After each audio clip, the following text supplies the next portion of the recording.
देखिए भाई, तो अब देखिए ईरर कितना होगा, ईरर इन मेजरमेंट। तो हम जानते हैं कि plus minus percentage epsilon R बराबर measure value minus true value बटा ट्रू वैल्यू गुना 100, यही हम जानते हैं फार्मूला। मेजर वैल्यू कितना है भाई, v into I L into sine delta minus phi minus v into I L into cos phi, यही आया।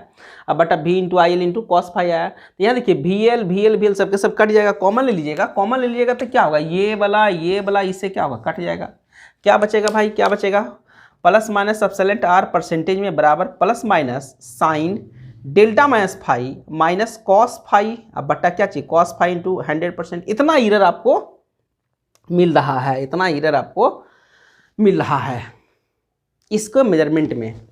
हम चाहते हैं भाई, हम चाहते हैं कि हमको ईरर तो कुछ नहीं मिले, ईरर हमको कुछ नहीं मिले, तब क्या करना पड़ेगा। देखिए अगर ये डेल्टा का वैल्यू हो जाए 90 डिग्री, डेल्टा का वैल्यू क्या हो जाएगा, 90 डिग्री हो जाए, तो हमको इसमें ईरर मिलने वाला नहीं है। क्या होगा यहाँ पे, ये होगा इफ डेल्टा बराबर 90 डिग्री देन एप्सिलॉन आर बराबर कितना, 0। हम तो यही चाहते हैं, हम क्या करते हैं, हम यही चाहते हैं।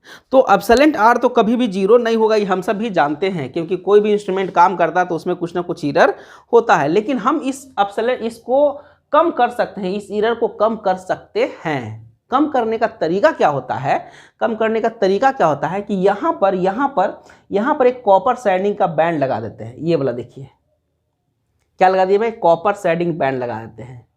जो क्या करता है तो पहले समझिएगा, अगर ये डेल्टा बराबर 90 डिग्री हो जाएगा तो ये डेल्टा जो यहाँ पर है वो हो जाएगा, ये वाला आईपीसी यहाँ पर आके सट जाएगा, इसमें इस लाइन पे आ जाएगा। तो अगर इस लाइन पे आ जाएगा तो ये हाईली इंडक्टिव होगा, तभी ये पॉसिबल है। तो हाईली इंडक्टिव को हमको अब देखिए, तो अब खाली इंडक्टर का तो नहीं हो सकता जी, खाली, क्योंकि आप कोई भी तार इसमें लपेटिएगा तो कुछ ना कुछ इसमें रेसिस्टेंस आएगा ही आएगा। तो हम चाहते हैं कि उसका रेसिस्टेंस तो रहेगा ही रहेगा, लेकिन हम ये चाहते हैं कि रेसिस्टेंस का प्रॉपर्टीज कम हो जाए। वाट मीटर हाईली रेसिस्टिव होता था, रेसिस्टेंस उसमें ज़्यादा होता था, और ये एनर्जी मीटर हाईली इंडक्टिव होता है। बड़ा ही इंपॉर्टेंट सवाल है, एनर्जी मीटर हाईली इंडक्टिव होता है। तो हम ये चाहते हैं कि इसमें रेसिस्टेंस का प्रॉपर्टीज कम हो जाए। तो रेसिस्टेंस के प्रॉपर्टीज को कम करने के लिए हम यहाँ पर क्या लगाते हैं, कॉपर सैंडिंग बैंड लगा देते हैं। जो क्या करता है भाई, जो जितना भी इसमें फ्लक्स डेवलप होता है सबको कंसंट्रेट करवाता है एक पॉइंट पे। तो पहले आप ये ईरर उतारिए, फिर हम आपको इसमें आगे बताते हैं कि कैसे कैसे हम इसमें काम करते हैं कंपनसेशन के लिए। चलिए कीजिएगा फटाफट। तो देखिए भाई, उस एरर को कंपनसेट करने के लिए, प्रेशर कॉइल के कारण जो एरर हमको मिल रहा है उसको कंपनसेट करने के लिए हम क्या करते हैं कि वो नीचे कॉपर सैंडिंग बैंड लगा देते हैं। यहाँ पर क्या लगाते हैं, कॉपर सैंडिंग रिंग लगाते हैं। Copper shading band are provide on bottom at central leave of shunt magnet. हम क्या करते हैं भाई, एक कॉपर सैंडिंग बैंड को प्रोवाइड करते हैं, कहाँ पर, सेंट्रल लीव के बॉटम, सबसे नीचे वाला पार्ट पे। एक नीचे से ना रिंग में एकदम ऐसे करके, ऐसे इसमें रिंग लगा देंगे ऐसे करके, ठीक है ना। क्या होगा, दिस रिंग आर पुश्ड, क्या करता है, पुश करता है the linkage flux present on the pressure coil. Inductor क्या करेगा कि जितना भी इसमें फ्लक्स प्रोड्यूस रहेगा सबको नीचे एकदम पुश कर देगा तो इसका इंडक्टिव नेचर बढ़ जाएगा, यही ना होगा जी, पुश कर देगा। Then inductive reactance of pressure coil, तब क्या होगा भाई, जो इंडक्टिव रिएक्टेंस होगा प्रेशर कॉइल का is increases and resistive properties is decreases. तब होगा कि इसका इंडक्टिव प्रॉपर्टीज बढ़ेगा और इसका जो इंडक्टिव प्रॉपर्टीज है, इस प्रेशर कॉइल का जो इंडक्टिव प्रॉपर्टीज है वो बढ़ेगा, और रेसिस्टिव प्रॉपर्टी क्या होगा, वो घटेगा। वो क्या होगा, घटेगा। इसको देखिए, हम आपको एक डायग्राम, फेयर डायग्राम से समझाते हैं। इसके पहले देखिए, ये वोल्टेज है, यहाँ पर देखिए ये आपको आईपीसी मिल रहा है, ये आपको क्या मिल रहा है भाई, ये आपको आईपीसी मिल रहा है। यहीं पर क्या मिल रहा है भाई, इसी पे क्या मिल रहा है भाई, फाई पीसी मिल रहा है कि नहीं। ये कब, without sending band, without sending band, ठीक है ना, जब हम सैंडिंग बैंड नहीं लगाए थे तब। लेकिन जब आप सैंडिंग बैंड लगा दीजिएगा तो ये जो इधर है, ये तो 100% यहाँ पर नहीं आएगा, ये कंफर्म है। लेकिन क्या होगा कि कॉपर सैंडिंग बैंड लगाने से ये लगभग ऐसे पास करेगा। मतलब पहले देखो, पहले ये था डेल्टा, पहले ये था डेल्टा, अब कॉपर साइडिंग बैंड लगा दीजिएगा तो ये वाला डेल्टा ये बन जाएगा, मान लीजिए डेल्टा स्टार इसको बोलते हैं, क्या बोलते हैं, डेल्टा स्टार। ये देखो इसका वैल्यू अप्रॉक्सीमेट 90 के बराबर होने वाला है। डेल्टा स्टार अप्रॉक्सीमेट क्या होगा, डेल्टा स्टार अप्रॉक्सीमेट किसके बराबर होने वाला है, 90 डिग्री के बराबर होने वाला है। 90 डिग्री होगा तो एरर मेरा खत्म हो जाएगा। ये क्या है, ये मिलेगा, फिर यहाँ पर IPC मिलेगा, इसी लाइन पे मिलेगा क्या भाई, IPC मिलेगा। ये क्या है भाई, ये विथ कॉपर, ऐसे लिखते हैं, copper shading with copper shading band. ये ग्राफ बनेगा कब भाई, जब आप कॉपर शेडिंग, ये वाला बनेगा कब, जब कॉपर शेडिंग बैंड लगा दीजिएगा तब ये क्या होगा भाई, ये देखिए ये जो पहले PC यहाँ पर था अब ये इधर की ओर शिफ्ट कर जाएगा, शिफ्ट करेगा तो डेल्टा का वैल्यू क्या होगा, अप्रॉक्सीमेट 90 होगा। 90 होगा तो प्रेशर कॉइल के एरर हमको नहीं मिलेगा। क्लियर हुआ यहाँ तक, हुआ ना। तो यही हम काम करते हैं हम यही काम करते हैं। हम चाहते हैं ये कि ये कॉपर साइडिंग, ये जो एनर्जी मीटर का ये है, ये एकदम हाईली इंडक्टिव रहे। तो हाईली इंडक्टिव होने के लिए इसका रेसिस्टेंस का प्रॉपर्टीज़ को घटाना पड़ेगा। तो रेसिस्टेंस के प्रॉपर्टीज़ को घटाने के लिए यहाँ पर क्या लगाते हैं, इसके सेंट्रल लीव में सबसे नीचे वो कॉपर साइडिंग बैंड लगा देते हैं, ये वो रिंग लगा देते हैं। और ये रिंग यही काम करता है कि जितना भी फ्लक्स होता है उसको कंसंट्रेट करवा देता है, एक जगह पे कंसंट्रेट करवा देता है, पुश करवाता है। पुश करवाने से इसका इंडक्टिव नेचर बढ़ जाता है। इंडक्टिव नेचर बढ़ेगा तो ये इस तरह से बनेगा। तो डेल्टा क्या होगा, अप्रॉक्सीमेट 90 हो जाएगा। डेल्टा जब 90 हो जाएगा तो इसमें एरर नहीं मिलेगा। क्लियर ना। तो ये था आप लोगों का प्रेशर कॉइल के एरर। दूसरा एरर भी आप पढ़ना, आप लोगों को फ्रिक्शन की एरर, फिर क्रीपिंग एरर पढ़ना है। चलिए देखिएगा, इसको बनाइए फिर हम आगे बताते हैं। चलिए कीजिएगा। देखिए भाई, आप लोगों का नेक्स्ट एरर है जिसको बोलते हैं static friction error. Static friction error जरा समझने की कोशिश कीजिएगा, जरा समझने का कोशिश कीजिएगा कि अगर ये लोड का वैल्यू काफ़ी कम है, मतलब लो लोड कंडीशन में है, मतलब लोड का वैल्यू कम है, तो कम है भाई, तो यहाँ पर फ्लक्स भी कम जनरेट होगा, तो यहाँ पर इंटरैक्शन भी कम होगा। तो ये उतना घूमने के कंडीशन में, कौन, एल्युमिनियम डिस्क घूमने के कंडीशन में नहीं रहता। देखिए, अगर लोड का कंडीशन कम है, अगर लोड का कंडीशन कम है तो फ्लक्स भी कम जनरेट होगा, तो टॉर्क भी कम जनरेट होगा ना। तो देखिए ये एल्युमिनियम का डिस्क क्या है, इस स्पिंडल के सहारे ज्वेल बेरिंग में ऐसे जाके धंसा हुआ, ऐसे करके रखा हुआ, ऐसे है ना। तो अगर लोड का कंडीशन यहाँ पर लोड कम होगा, मतलब कि आपके घर में मान लिया कि बहुत कम 0.5 वाट का बल्ब जल रहा है, या बहुत एगो छोटा सा बल्ब जल रहा है, तो लोड तो कम गया भाई, तो टॉर्क भी क्या लगेगा, कम लगेगा। तो ये घूमेगा भी नहीं, ये नहीं घूमे, मतलब ये धीरे धीरे एकदम घूमना चाहेगा। लेकिन ये स्पिंडल के सहारे ये एल्युमिनियम डिस्क ऐसे रखा हुआ है, समझे। तो देखिए, आप जब साइकिल चलाते होंगे तो सबसे ज़्यादा आपको ताकत कब लगाना पड़ता है, जब शुरुआत रहता है। फ्रिक्शन में आप लोग पढ़े होंगे, फ्रिक्शन में आप लोग ये पढ़े होंगे कि जो फ्रिक्शन का जो ग्राफ होता था, वो लाइक दिस, इस तरह से ऐसे होता था। इस फ्रिक्शन, यहाँ पर जो कोफिशिएंट होता था फ्रिक्शन को, उसको बोलते थे स्टैटिक फ्रिक्शन। क्या बोलते थे, स्टैटिक फ्रिक्शन बोलते थे, याद है, स्टैटिक फ्रिक्शन बोलते थे।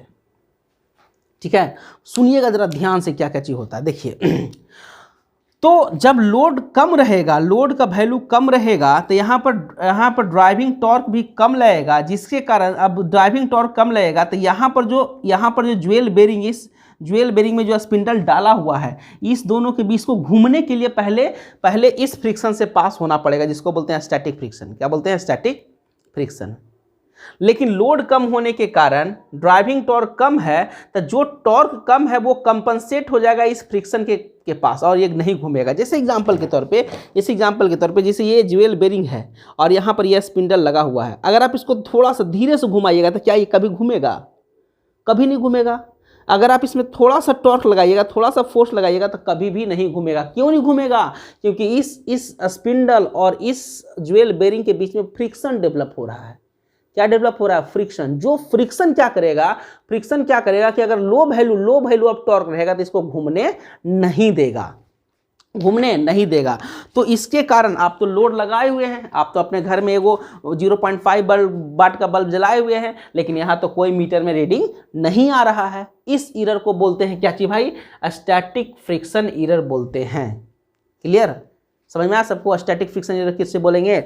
जब आप लो लोड कंडीशन में अप्लाई कीजिएगा तो उस समय जो ज्वेल बेरिंग और स्पिंडल के बीच का जो ईरर होगा, ज्वेल बेरिंग और स्पिंडल के बीच का जो फ्रिक्शन होगा वो कंपनसेट कर देगा किसको? ड्राइविंग टॉर्क को, ड्राइविंग टॉर्क को, जिसके कारण से ये एल्युमिनियम डिस्क नहीं रोटेट करेगा। इस ईरर को बोलते हैं स्टैटिक फ्रिक्शन ईरर बोलते हैं। देखिए वही पॉइंट लिखे हैं, when low load are present then produce driving torque are also very low. This torque has to be compensated by a static friction between jewel bearing and spindle. Clear? क्या क्या बोले? क्या क्या बोले? अगर आपने लो लोड अप्लाई किया है तो उसके कारण जो ड्राइविंग टॉर्क होगा वो भी काफी कम होगा। ये टॉर्क कंपनसेट कर दिया जाएगा किसके किसके बीच में भाई? तो static friction between jewel bearing and spindle के बीच में स्टैटिक फ्रिक्शन, और ये ड्राइविंग टॉर्क क्या होगा? एक दूसरे को कंपनसेट कर देगा, मतलब वो घूमने के लिए नहीं देगा। क्लियर? घूमने के लिए नहीं देगा। ठीक है ना? देखिए नेक्स्ट पॉइंट। तो अब इसको भाई सुधारल किस जाएगा? कैसे सुधरेगा भाई? तब क्या करते हैं कि ये जो ज्वेल बेरिंग और स्पिंडल है इसके बीच में ना कुछ कुछ तेल डाल देते हैं जिसको बोलते हैं लुब्रिकेंट, जो फ्रिक्शन को कम कर देता है। समझ में आया? क्या करेंगे कि ये ज्वेल बेरिंग है और ये स्पिंडल है, यहाँ पर क्या डाल देते हैं? लुब्रिकेंट डाल देते हैं। लुब्रिकेंट मतलब तेल डाल देते हैं। देखते हैं आपके घर में मशीन होगा, कुछ होगा इस तरह से, सिलाई मशीन होगा कुछ भी, तो अगर नहीं चलता होगा ठीक से तो आपके घर में मम्मी क्या करते होंगे? उसमें तेल डालते हैं कि भाई ये फ्री पूर्वक नहीं चल रहा है, तो उसको बोलते हैं क्या चीज़? लुब्रिकेंट बोलते हैं। वही देखिए नीचे पॉइंट है, so due to compensation of driving torque aluminium disc remain static under low load condition. कहने का मतलब ये हो गया कि ड्राइविंग टॉर्क है जो कंपनसेट किससे हो जाता है भाई? स्टैटिक फ्रिक्शन से, और इसके कारण रुका हुआ रहता है। To compensate the static friction को कम करने के लिए हमको क्या करना पड़ेगा? Static friction coefficient by using a lubricant, एक लुब्रिकेंट का यूज करते हैं। ये लुब्रिकेंट का यूज करते हैं बिटवीन, कहाँ पर? बिटवीन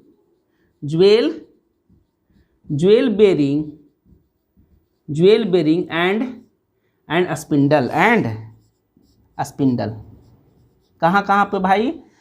तो यही काम होता है कि हम किसका इस्तेमाल करते हैं? एक लुब्रिकेंट का इस्तेमाल करते हैं, तेल का इस्तेमाल करते हैं to compensate the static friction coefficient. Static के फ्रिक्शन कोफिशिएंट को कम करने के लिए एक लुब्रिकेंट का इस्तेमाल करते हैं बिटवीन ज्वेल बेरिंग एंड किसके बीच में? स्पिंडल के बीच में। क्लियर ना? तो यही इसका कंपनसेशन है, यही इसका ईरर है। ठीक है, समझ में आ गया आप लोगों को? स्टैटिक फ्रिक्शन कोफिशिएंट कैसे होगा? जब आप लो लोड अप्लाई कीजिएगा तो ड्राइविंग टॉर्क कम होगा, तो वो कंपनसेट हो जाएगा किसके द्वारा भाई? स्टैटिक फ्रिक्शन के द्वारा। किसके बीच में? तो ज्वेल बेरिंग और स्पिंडल के बीच में जो स्टैटिक फ्रिक्शन लगता है उसके कारण। ठीक है, तो वही देखिए सारा पॉइंट इसमें लिखा हुआ है, समझे ना? So due to compensation of driving torque aluminum disc remain static under the low load condition। इसका कहने का मतलब ये हुआ कि एल्युमिनियम का डिस्क होगा वो स्टैटिक रहेगा, रुका हुआ रहेगा। कब? जब लो लोड कंडीशन दीजिएगा तब। उसको दूर करने के लिए हम उसमें क्या डालते हैं भाई? लुब्रिकेंट का इस्तेमाल करते हैं। क्लियर ना? तो ये आप लोगों का स्टैटिक फ्रिक्शन है। एक और बचा हुआ आप लोगों को क्रीपिंग ईरर। पहले आप ये उतार लीजिए, नोट कर लीजिए, फिर हम आपको क्रीपिंग ईरर के बारे में बताते हैं। चलिए कीजिएगा। देखिए एक आप लोगों का ईरर आप लोगों को पढ़ना है जिसको बोलते हैं क्रीपिंग ईरर। कौन सा ईरर भाई? क्रीपिंग ईरर बड़ा ही इंपॉर्टेंट ईरर है, बहुत ही इंपॉर्टेंट ईरर है।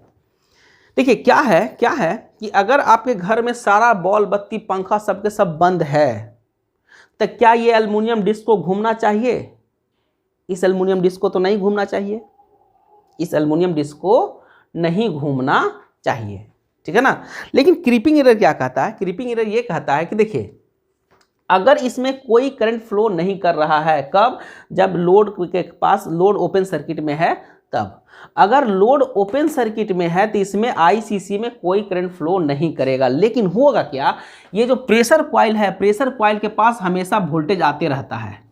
आप देखिएगा आपके घर में सारा बॉल बत्ती सब बंद कर दिए, तब भी आपके जो घर में जो मीटर लगल है उसमें हमेशा करंट आते रहेगा, उसमें वो बल्ब लग रहा था ब्लिंक करते रहेगा। क्या कहने का मतलब हुआ, ये जो सप्लाई है कनेक्ट किससे है भाई, करेक्ट प्रेशर कॉइल से है। किससे है, प्रेशर कॉइल से है कि नहीं। देखिए यहाँ पर देखिए सप्लाई यहाँ से ऐसे आ रहा है, इसमें करंट फ्लो करेगा, ऐसे ऐसे निकल जाएगा, होगा ये काम इसमें होते रहता है।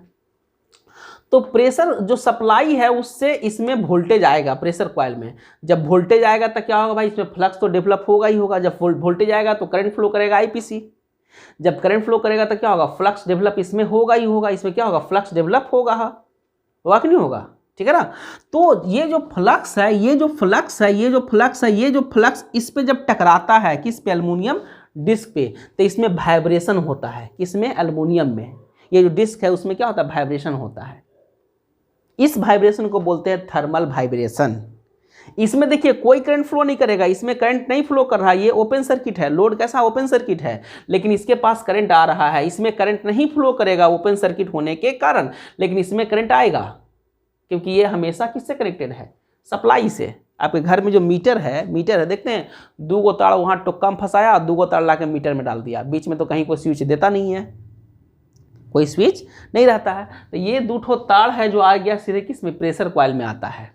तब प्रेशर कॉइल में आने के कारण इसमें हमेशा एनर्जी क्रिएट होता है, जिसको बोलते हैं मैग्नेटिक फ्लक्स। और ये मैग्नेटिक फ्लक्स इस पे टकराते रहता है, किस पे, एल्युमिनियम के डिस्क पे। एल्युमिनियम पे डिस्क पे टकराने के कारण इसमें वाइब्रेशन होगा। तब वाइब्रेशन होगा तो आप तो भाई इसमें लुब्रिकेंट डाल दिए थे, फ्रिक्शन को कम कर दिए थे इसके पहले। तो जब फ्रिक्शन को एकदम कम कर दिएगा तो वाइब्रेशन होगा, तो क्या होगा भाई, ये अपने आप धीरे धीरे घूमते रहेगा। आपके घर में सब बॉल बत्ती सब कुछ बंद है, उसके बाद भी आपका मीटर उठते रहेगा, ठीक है, थर्मली वाइब्रेशन के कारण। इस एरर को बोलते हैं क्रीपिंग एरर। इसको क्या बोलते हैं, creeping error. No load condition पे भी अगर आपने कोई लोड सप्लाई नहीं किया है और उस कंडीशन पे भी अगर आपके घर में मीटर घूम रहा है, क्या घूम रहा है, एल्युमिनियम का डिस्क घूमता है, तो इस एरर को बोलते हैं क्रीपिंग एरर बोला जाता है। देखिएगा वही पॉइंट देखिए, लिखे creeping. When load current is 0 and pressure coil is energized, then pressure coil produce flux and strike on aluminium disc. क्या होगा कि लोड करंट है 0 है, लेकिन प्रेशर कॉइल के पास एनर्जी आता है, जिसके कारण से वो फ्लक्स प्रोड्यूस करता है और स्ट्राइक टकराता है। किससे टकराता है भाई, एल्युमिनियम। स्ट्राइक मतलब टकराना, स्ट्राइक ऑन एल्युमिनियम डिस्क। यहां से आएगा, टकराएगा किस पे, एल्युमिनियम के डिस्क पे, ठीक है। Due to this condition vibration create is called thermal vibration. इस कंडीशन के कारण वाइब्रेशन क्रिएट होगा कि नहीं होगा। उस वाइब्रेशन को बोलते हैं क्या भाई, थर्मल वाइब्रेशन बोलते हैं। जब यहाँ से एनर्जी आएगा, इस पे आके टकराते रहेगा, तो इसमें तो वाइब्रेशन होगा। यहाँ से इधर आएगा, इधर से लौट के जाएगा, फिर आके टकराएगा, इधर से आया, फिर इस पर टकराया, फिर टकराया, हमेशा टकराते रहेगा, तब वाइब्रेशन होता है। इसको क्या बोलते हैं भाई, इसको बोलते हैं thermal vibration. Clear. Due to this vibration, इस वाइब्रेशन के कारण aluminium disc is slowly rotate at 0 load condition. इस वाइब्रेशन के कारण एल्युमिनियम का जो डिस्क है वो धीरे धीरे घूमने लगेगा। धीरे धीरे क्या होगा, घूमने लगेगा एट 0 लोड कंडीशन पर। कोई आपने लोड नहीं लगाया है, लोड क्या है, 0 है। इस कंडीशन पे भी ये धीरे धीरे घूमने लगता है। This error in meter is called creeping error. Is called क्या बोलते हैं इसको, इज कॉल्ड क्रीपिंग एरर। बड़ा ही इंपॉर्टेंट एरर, हमेशा एग्जाम में पूछता है। क्रीपिंग एरर किसे कहते हैं, हमेशा ये पूछा जाता है। तो 0 लोड कंडीशन पे थर्मल वाइब्रेशन के कारण अगर एल्युमिनियम का डिस्क रोटेट करता है तो उसको हम क्रीपिंग एरर बोलते हैं, ठीक है ना। वही बोले, due to this vibration aluminium disc is slowly rotate at 0 load condition. This error in meter is called creeping error. इसको क्या बोलते हैं भाई, क्रीपिंग एरर बोलते हैं। अब इसको दूर कैसे किया जाए, तो समझिएगा, बड़ा ही इंटरेस्टिंग चीज़ है। दूर करने का तरीका ये है कि ये एल्युमिनियम का जो डिस्क है ना जी, इसको ड्रामेटिकली यहाँ पर छेद कर दो, होल कर दो यहाँ पे और इसके यहाँ पे। क्या कर दो, होल कर दो, ड्रिल कर दो। ठीक है, अब देखिए भाई क्या करते हैं कि एल्युमिनियम का डिस्क है ना, यहाँ पर होल कर दोगे, यहाँ पर होल छेद कर दो यहाँ पर डायमेट्रिकली, मतलब इस डायमीटर से इस डायमीटर के बीच में। अब इससे क्या होगा समझिएगा, तो देखिएगा जैसे ही इस पर पटकाएगा क्या फ्लक्स, तो कुछ पार्ट इससे निकल जाएगा नीचे की ओर और कुछ पार्ट इससे निकल जाएगा नीचे की ओर, कभी भी इसको वाइब्रेट होने नहीं देगा। जैसे एग्जाम्पल के तौर पे ये पेन है, अगर हम इसको इस डायरेक्शन में फोर्स लगाएंगे तो इधर झुक जाएगा, इस डायरेक्शन में फोर्स लगाएंगे तो इधर झुक जाएगा, लेकिन हम इसको इधर और इधर दोनों डायरेक्शन में फोर्स लगा रहे हैं तो क्या कभी झुकेगा? कभी भी नहीं झुकेगा। वही काम यहाँ पर भी होगा। क्या होगा कि यहाँ से फ्लक्स आके इस पर पटकाएगा, तो पटकाने के बाद आधा इधर निकल जाएगा और आधा इधर निकल जाएगा, तो ये एकदम बैलेंस में रहता है, ये कभी भी इधर उधर घूमता नहीं है। कब नहीं घूमेगा? जब आप इसमें ड्रिल कर दीजिएगा तब। तो ये क्रीपिंग एरर को दूर करने का तरीका है। क्या तरीका है भाई? कि यहाँ पर हम क्या करते हैं, डायमेट्रिकली होल कर देते हैं। ठीक है ना, वही देखिए पॉइंट है, to compensate the creeping error को दूर अगर करना है, a diametrically opposite hole or drill on aluminium disc. अगर आप इसको दूर करना चाहते हैं तो डायमेट्रिकली अपोजिट होल कर दीजिए, ड्रिल कर दीजिए और एल्युमिनियम डिस्क कर दीजिए। एल्युमिनियम डिस्क पे ये जो एल्युमिनियम का डिस्क है, इसके दोनों इस पे क्या कर दीजिए, होल कर दीजिए। To compensate the creeping error a diametrically hole, opposite नहीं लिखेगा। डायमेट्रिकली कहने का मतलब हो गया कि एगो इधर तो एगो इधर, डायमेट्रिकली कहने का मतलब हो गया कि एगो इधर तो एगो diametrically hole on diametrically hole और या ड्रिल ऑन एल्युमिनियम डिस्क, ऐसे लिखिएगा, ये सही है। To compensate the creeping error a diametrically hole और या ड्रिल मतलब भी वही छेद करना, होल मतलब भी छेद करना, on aluminium disc. Aluminium disc पे क्या करेंगे भाई, एक डायमेट्रिकली होल कर देंगे या ड्रिल कर देंगे, किस पे, एल्युमिनियम के डिस्क पे। क्लियर ना? तो यही आप लोगों का क्रीपिंग एरर है, यही आप लोगों का सिंगल फेज एनर्जी मीटर है, यही आप लोगों का है। ठीक है ना, तो इतना ही दूर तक ये आप लोगों का एनर्जी मीटर है। आप लोग एकदम बढ़िया से नोट्स बना लीजिएगा बाबू, एकदम बढ़िया से, बहुत ही इंपॉर्टेंट है, बहुत मेहनत से लगा है पढ़ाने में, और आप लोग एकदम मन से पढ़िएगा, बहुत ही अच्छा टॉपिक है एकदम। ठीक है, इसके बाद आप लोगों का बच्चा इसमें एक 3 phase induction meter, energy meter, वो भी हम पढ़ा देते हैं। 3 फेज का भी कंडीशन बताते हैं, लेकिन मेन है सिंगल फेज का। सिंगल फेज के जैसा 3 फेज है, कहीं कुछ नहीं है उसमें, तो जैसा सिंगल फेज में काम करता है वही 3 फेज में काम करता है, कुछ उसमें एक्स्ट्रा नहीं रहेगा। ठीक है ना, तो यही आप लोगों का कौन सा है भाई, यही आप लोगों का है कौन सा, सिंगल फेज एनर्जी मीटर का पूरा ये एक्सप्लेनेशन, सब कुछ इसमें कैसे कैसे काम करता है। इंपॉर्टेंट टॉपिक, बहुत ही इंपॉर्टेंट। चलिए, तो आज इतना ही दूर तक रहने दीजिए। ठीक है ना, बाकी नेक्स्ट क्लास में फिर होगा 3 फेज। ठीक, थैंक यू। तो आज इतना ही दूर तक, चलिए ठीक, थैंक यू।